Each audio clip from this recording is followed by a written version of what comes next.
Komisi 3 DPR RI menggelar rapat dengar pendapat bersama dengan Kapolda Nusa Tenggara Timur soal pemberhentian tidak dengan hormat Ibda Rudi Soik. Komisi 3 memberikan rekomendasi perlunya evaluasi terkait keputusan PTDH dan meminta Kapolda NTT untuk mempertimbangkan kembali keputusannya.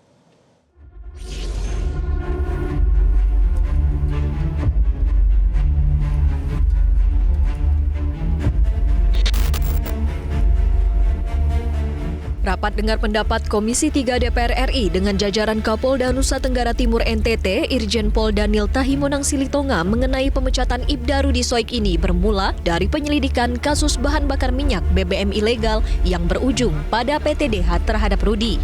Dalam RDP tersebut, Daniel menyebutkan ada beberapa pelanggaran yang telah dilakukan oleh Ibda Rudi Soik.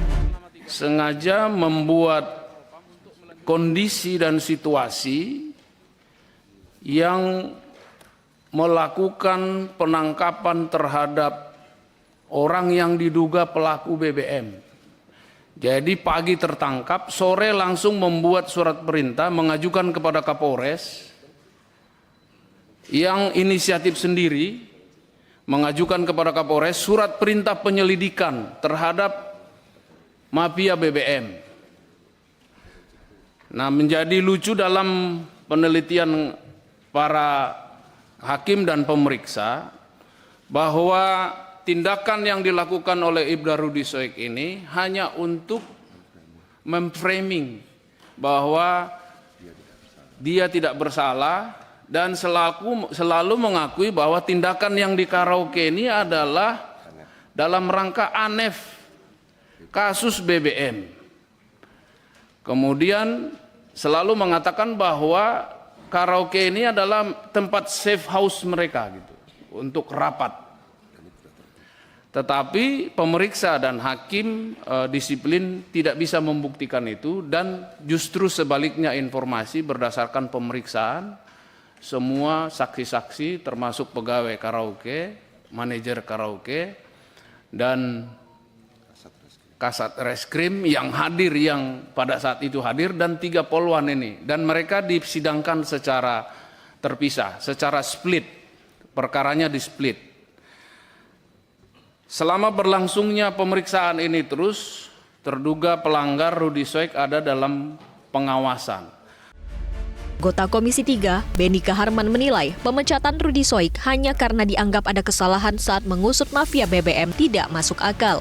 Saudara Rudi Soik hanya karena ada kesalahan dalam penanganan kasus BBM yang diduga melibatkan pengusaha hitam setempat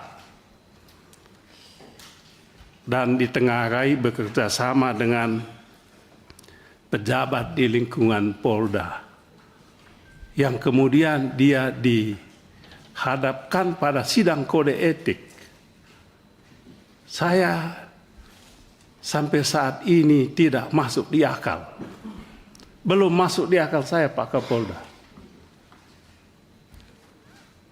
Saking tidak masuk akalnya saya menduga-duga ada apa sebetulnya ini.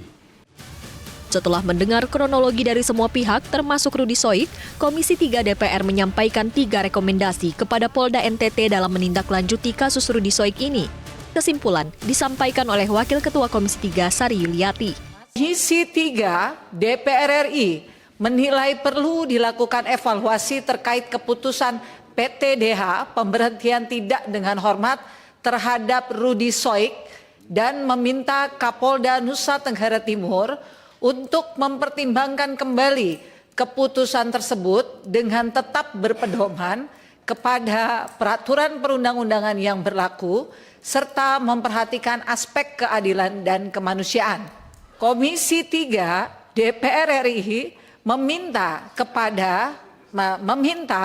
Kapolda Nusa Tenggara Timur untuk fokus melakukan proses penegakan hukum terhadap kasus TPPO dan BBM ilegal tanpa pandang bulu dengan mengedepankan transparansi dan akuntabilitas dalam penanganan perkara.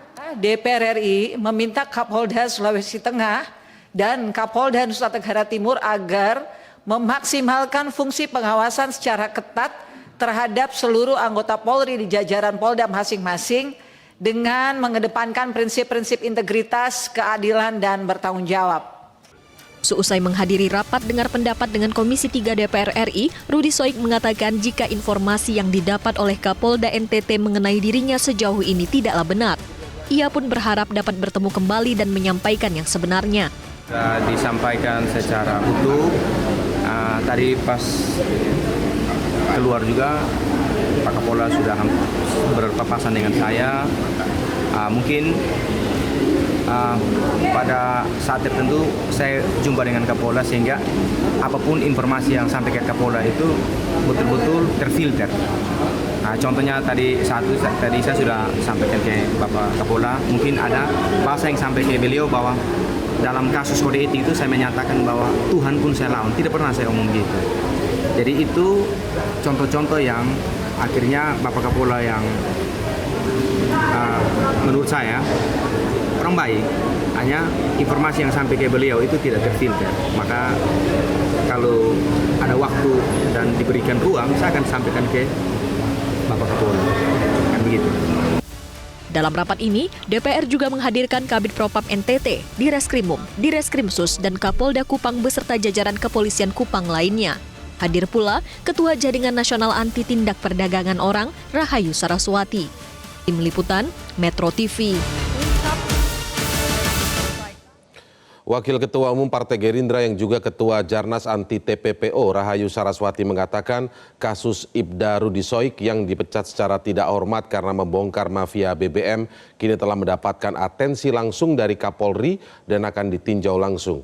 Sebelumnya Rahayu menyatakan kasus ini akan disampaikan langsung kepada Presiden Prabowo Subianto.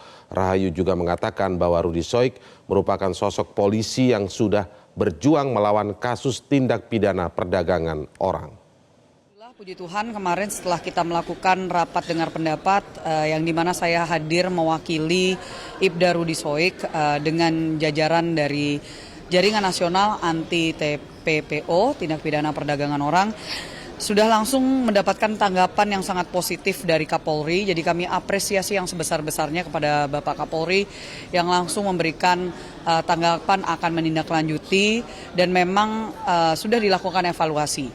Sehingga mudah-mudahan dalam waktu cepat kita bisa mendengar kabar gembira, kabar yang sangat positif untuk bukan hanya Ibda Rudi Soik tapi siapapun yang memang di dalam institusi tersebut yang berani untuk memperjuangkan keadilan dan kebenaran, tidak takut jika harus berhadapan dengan oknum-oknum yang mungkin oleh karenanya jadi bisa bermasalah. Nah ini di sini kami sangat apresiasi sekali lagi dan juga apresiasi kepada Kapolda NTT yang bersedia untuk hadir langsung.